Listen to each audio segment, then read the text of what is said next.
Hi y'all. Today I want to talk about components in Fusion 360 and how we use them to join different objects together. So in Fusion 360 you can have multiple objects that you connect together and form a motion relationship between them. They are separate entities, but they are connected. So that involves having components. You can only develop that kind of connection between things with components. So I'm going to start just with a quick cube here. That's not the right way to do it, but I can fix that. And I'm just going to make it a 3x3 cube. And then I'm going to show one way to create a component out of it. And then I'm going to extrude it by 3 inches, and I've got it. Okay. So I've got this unsaved project. I'm going to save it so that it's not lost. Component demo. And it now has a body in it, and it has a sketch in it.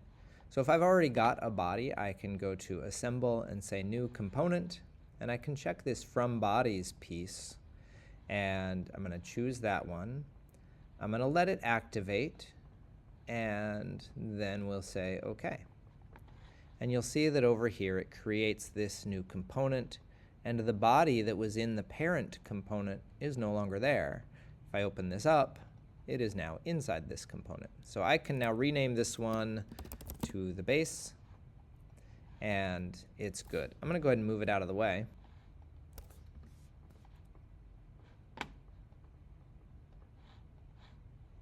We'll just move the body. Okay. So now I'm going to go back up to the top. There we go. And I'm going to create a new one. Only instead of creating the body first, I'm going to create the component. So I know that I want to create a lid. The parent is component demo v1. That's right up here. And I'm going to activate the lid as I'm doing it. I'm not doing this from a body. I'm doing it from scratch. So now I'm in the lid, and notice that they have different colors on these components, right? And you can see this light green one for the base. I moved the base, right? The rest are all the color of the parent component. So you can't really tell what you were working on there. This is one of the advantages of using components. I'm going to go ahead and create a new rectangle here. Also 3x3. And I'll dimension that for good measure.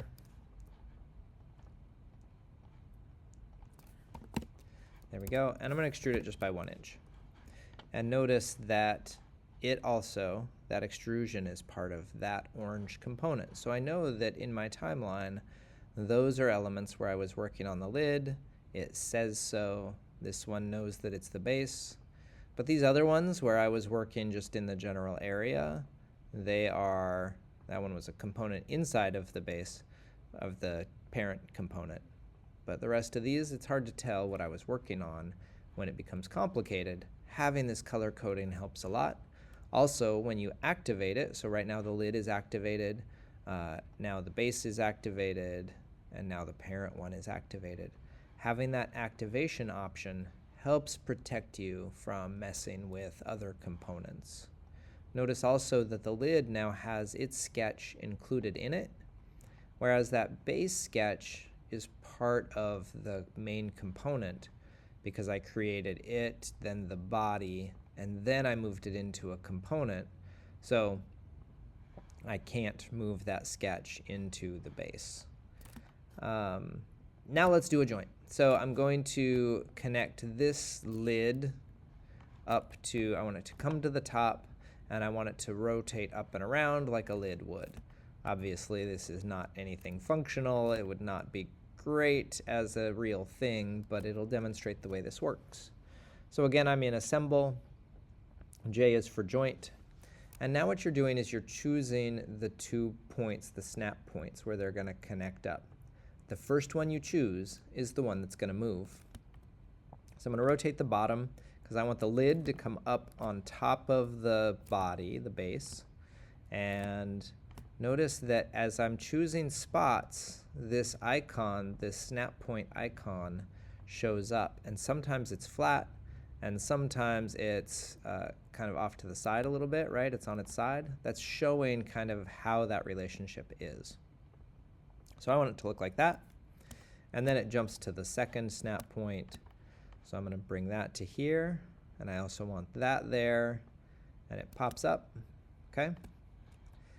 And it is at exactly the right place. I'm totally happy with that. I don't need to change the offset or the angle. But I do want to define the motion.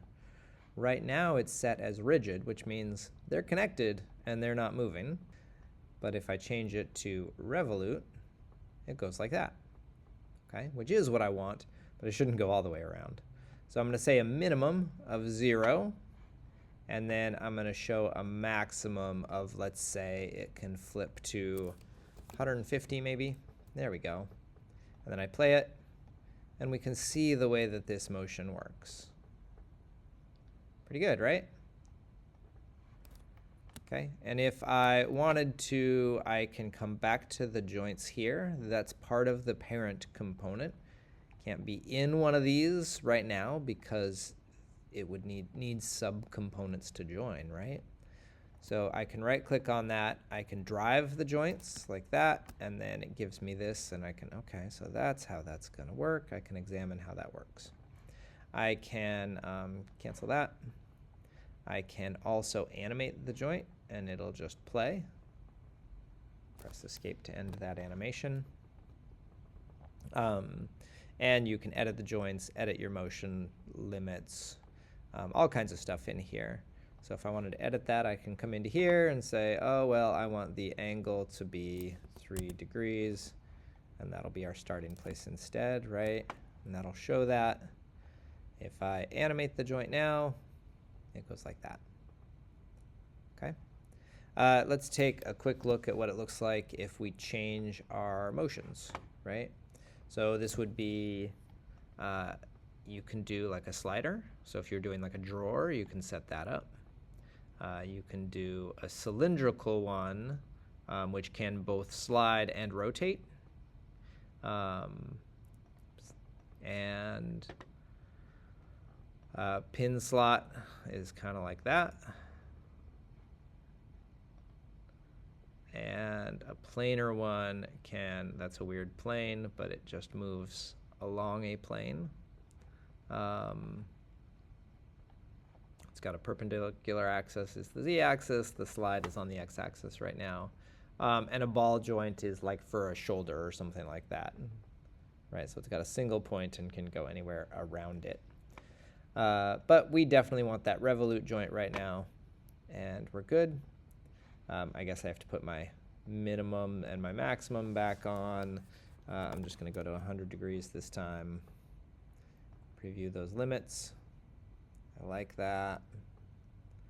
That indicator symbol there is fairly new. I don't think I've seen that before today. I like that one. I say OK. And now that joint is done. I bring my browser. Thought it was gone. I can clean up my view by shrinking these things up. The other nice thing is that you can close your components so that it keeps your browser nice and clean. Okay? And that is working with joints in Fusion 360.